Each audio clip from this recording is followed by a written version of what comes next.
이번 주 월가 현지를 뜨겁게 달궜던 미국 시장 이슈들 조금 더 자세하게 분석해 보겠습니다. 지금 월가는 시간, 오늘도 월가 현지 금융권의 애널리스트이자 현재 헤지펀드 파트너로 근무하고 있는 김성균 파트너와 함께하겠습니다. 안녕하세요. 안녕하세요. 네, 일단 첫 번째로 저희가 다뤄볼 이슈는 아마도 이번 한 주 동안 시장에서 가장 크게 주목을 받았던 지표가 아닐까 싶습니다. 지난 14일 미국의 6월 CPI 지수가 발표됐는데요. 예상했던 것보다 훨씬 크게 물가가 올랐다는 것이 증명이 됐습니다.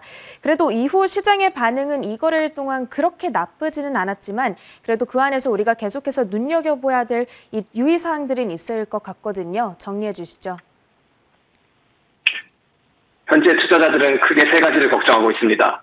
첫째는 코로나 바이러스 델타 변이가 어떤 영향을 끼칠지, 둘째는 2021년 하반기 성장이 둔화될 것인지, 셋째는 자산 매입 축소 방안입니다.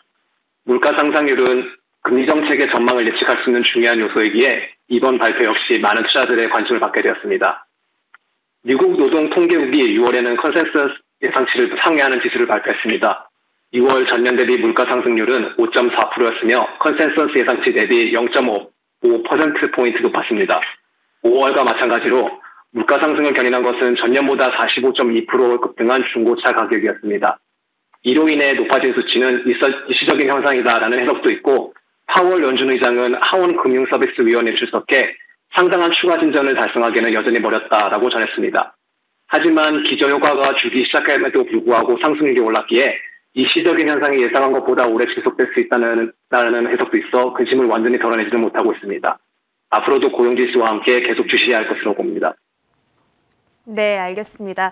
지금의 인플레이션이 일시적이다, 이런 의견이 지금 지배적이기는 하지만 그래도 장기화될 우려 역시 적지 않게 제기되고 있는 만큼 저희가 앞으로도 고용지표와 더불어서 계속해서 지켜보도록 하겠고요. 다음으로는 지난주 금요일에 발표됐던 리바이스의 2분기 실적 확인해 보도록 하겠습니다.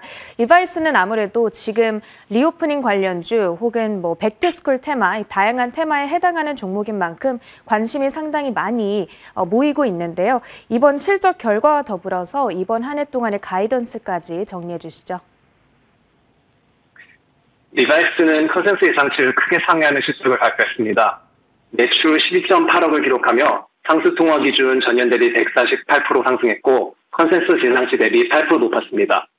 회계연도 2019년 2분기 대비 미주의 매출은 상수통화 기준 4% 상승하였으나 코로나 바이러스와 관련된 격리 지침으로 인한 일시적인 전표 폐쇄로 인해 유럽의 매출은 상수통화 기준 12% 하락하였고 아시아의 매출은 상수통화 기준 13% 하락하여 총 매출은 상수통화 기준 4% 하락하였습니다.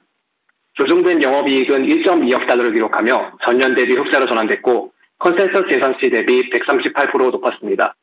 조정 판가비가 전년 대비 36% 높았으나 직접 판매 비율 확대, 가격 인상, 원가 절감, 정가 판대 판매로 인해 조정 매출 총 이익률이 전년 대비 7%포인트 상승함으로써 조정 영업이익률 9%를 기록하는 데 성공했습니다. 이로 인해 조정 주당 순이익은 23센트를 기록하며 전년 대비 흑자로 전환됐고 컨센서스 예상치 대비 243% 높았습니다. 마지막으로 재고는 전년 대비 12% 감소하였으며 건전한 상태입니다. 리바이스는 회계연도 2021년 하반기와 2022년 전망치도 발표했습니다. 회계연도 2021년 하반기에는 28에서 29% 매출 상승을 기록할 것으로 예측했습니다. 이는 회계연도 2019년 하반기 대비 4에서 5% 상승한 것입니다.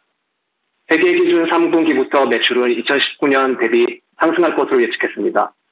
계속되는 조정 매출 총 이익률의 상승으로 인해 조정 영업이익률은 12%를 기록할 것으로 예측했으며 조정 주당 순이익은 72에서 76센트를 기록할 것으로 예측했습니다. 또한 리바이스는 회계연도 2022년에는 조정 영업이익률이 12%를 넘을 것이라고 예측하였습니다. 리바이스 실적 발표로 인해 아직까지는 소비자 수요가 증가하고 있다는 것을 확인했기에 투자자들의 하반기 성장률 둔화에 대한 근심이 조금은 떨어졌습니다. 네, 알겠습니다.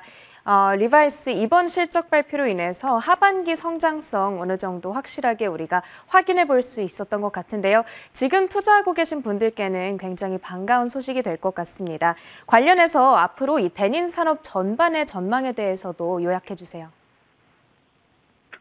리바이스 실적 발표로 인해 하반기에도 성장이 이어질 것으로 확인됐기에 앞으로 데님 산업은 단기적 그리고 중기적인 성장을 이어갈 것으로 예상됩니다.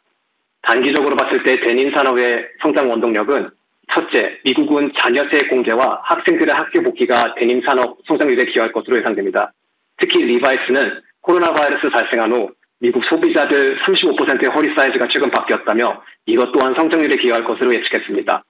둘째, 유럽과 아시아의 코로나 바이러스로 인해 엉들렸던 수요가 되살아남으로써 인해 미국과 같이 성장하여 데님 산업 성장에 기여할 것으로 예상됩니다. 리바이스는 영국을 예로 들며 점포 폐쇄를 제외한 매출이 2019년도 대비 두 자릿수 상승했다고 발표했습니다.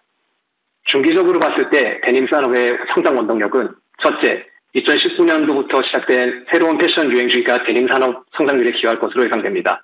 리바이스 같은 경우 여성들의 루즈핏 바지 비율은 회계연도 2019년 2분기 28%에서 최근 50%로 급격히 올랐으며 그럼에도 이 패션 유행은 아직 초기 계단이라고 선언하고 있습니다.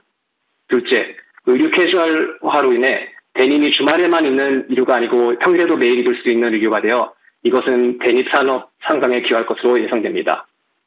하지만 장기적으로 봤을 때 두 가지 요소가 지속적인 성장을 방해할 수도 있습니다. 첫째, 보통 패션 유행 주기는 3년에서 5년 정도 되는데 이 이후 성장을 이어갈 수 있는 새로운 패션 유행이 생기지 않을 경우 자칫 성장률이 둔화될 수 있으며 둘째, 소유보다는 경험을 선호하는 밀레니얼과 Z세대가 소비 중심으로 부상하는 것이 역풍으로 작용할 수 있습니다. 이로 인해 성장률이 둔화될 경우 산업 내 경쟁 강도가 높아지며 이익률이 낮아질 수 있는데 이런 경우는 헤지펀드들이 급격히 공매도를 할 것이기에 재빠르게 하향세를 탈 수 있습니다. 그러므로 장기적으로 투자하기에는 어려운 산업일 수도 있습니다. 네, 알겠습니다.